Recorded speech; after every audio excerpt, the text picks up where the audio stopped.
afternoon. We're delighted to be joined by the Secretary General Special Representative for Afghanistan, Ms. Otunbayeva, who's just briefed the Council.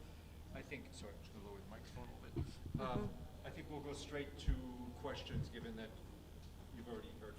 Edie? Thank you very much, Ms. Otunbayeva. Edith Lederer from the Associated Press.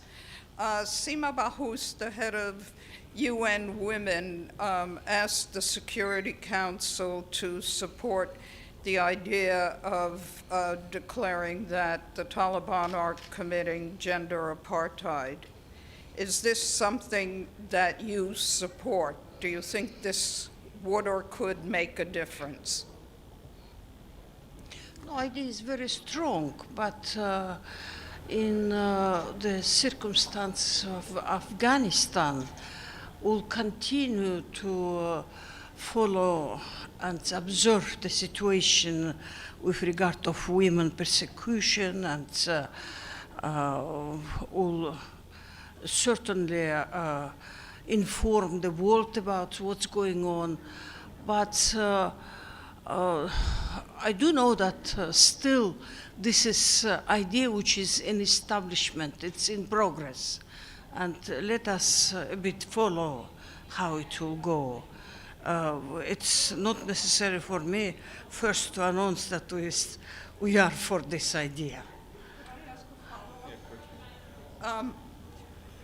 What do you think could make a difference? I know you spoke quite positively about this group of experts from Muslim countries coming to talk to the Taliban about Islamic law on education and women. What else do you think could make a difference? Should that be stepped up? Should it be done at like a heads of state or government level? Sounds this involvement of Islamic countries and a special organization of Islamic Conference and their ideas to work closely with ulemas and impacts on people via ulemas. Sounds like this is quite impactful. This time when they came, they left Afghanistan quite satisfied in comparison with their first visit. And as you know, this conference, Women and Islam, is decided to have in Saudi Arabia, in Jeddah, and we'll see what will be the result. I just want that this conference will be not just for women, but it will include also male actors. Thank you. Miriam, and then James. Mr. Otunbayeva, this is Miriam Ramadi with Afghanistan International. In your report, you said that the number of madrasas in Afghanistan are increasing dramatically, and the leader of the Taliban is in support of that. How worried is UNAMA about this increase, especially that in these madrasas radicalism is being taught, and these are the same madrasas that the Taliban themselves once were educating in these madrasas? How worried are you about these developments? It is really so. They declared that will be a growth of madrasas, and moreover they said that schools, this is the Western concept, and will teach mostly children in madrasas. I would say that we must not afraid from the word of madrasa, but we want to follow this process, turning to madrasa and observing the curriculums of this madrasa, what kind of subjects will be. We hope that modern subjects like chemistry, math, IT, foreign languages will be included, because they promised that girls will study in madrasas. So This is very such a half solution, certainly. It is not an avenue for the studies in the future, but still, if, you know, that Afghanistan is 50% of literacy, women are 30%. It's rough numbers, of course, but with such a literacy, all right, madrasas will be in function and girls will study. I think this is a sort of solution for today. Public schools, if they are letting girls in madrasas, why don't they open the public schools? Like, what is the exact difference? Did they explain this to you? If they are not... No, not yet. It's difficult to collect information. As soon as we've heard that the growth of madrasas, aggressive recruitment of teachers, we now follow very closely. And we do know that those madrasas might be very primitive. They might be just in sort of such a conditions which are not possible to study in, but schools, there is a shortage of schools. There is no buildings for schools enough, as you know. And so those madrasas are going additionally, just supplementary. James? SOSG, James Bays from Al Jazeera. Can I ask you your assessment of the Taliban's decision-making? Are you going to get a change on women and girls if you don't get one man to change his opinion, and that's the Taliban's Amir Hibatullah? Is it him who is making all these decisions, or are there different Taliban involved in the decision-making? What's your understanding? No, in fact, really, Emir Hibatullah, he's the producer of decisions, because I've heard from one of the members of cabinet that over the discussion will be girls' studies possible or not. More than 90% of cabinet members, they voted for the studies of girls. So as soon as it comes to Kandahar, it blocks all the time. So far, he's unreachable. I tried to bring the whole ambassadorial corps to Kandahar, and in the last minute, he cancelled our meetings with the provincial governor, with the Shura Ulema, which I was able to do in my first trip. So, and I thought that this circle of ambassadors will try to convince them, will really speak to them.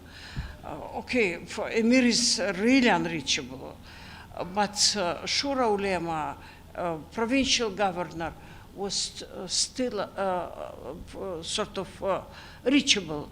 But recently, these ulemas, they didn't go to Kandahar. So government convinced them to stay in Kabul, and ulemas came from Kandahar. So in other words, they keep this policy of this sacrality of Emir and pragmatic function government in Kabul. So this line is still in force. Thank you.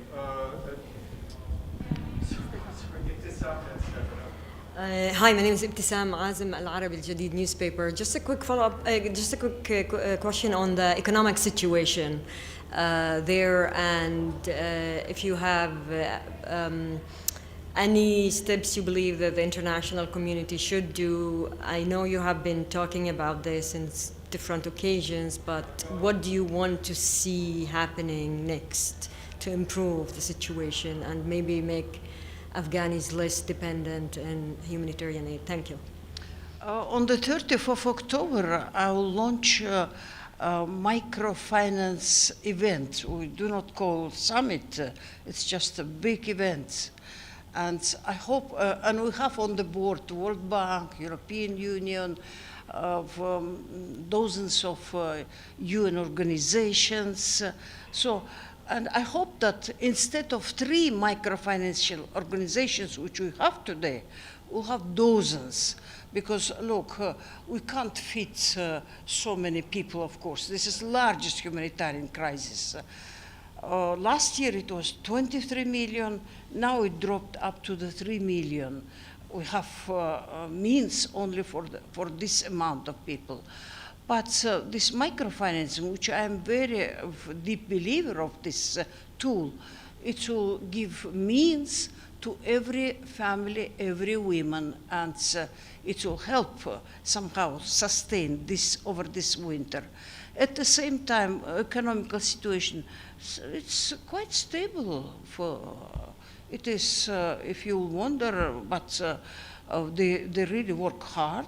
These mullahs, alumni of madrasas, dozens of quite pragmatic de facto ministers, they work very hard, and they with sort of some good ideas. They don't have financial resources, but to continue to build canal, for example, they offer mining places instead to pay for the work. So, I mean, this is the situation, economical situation.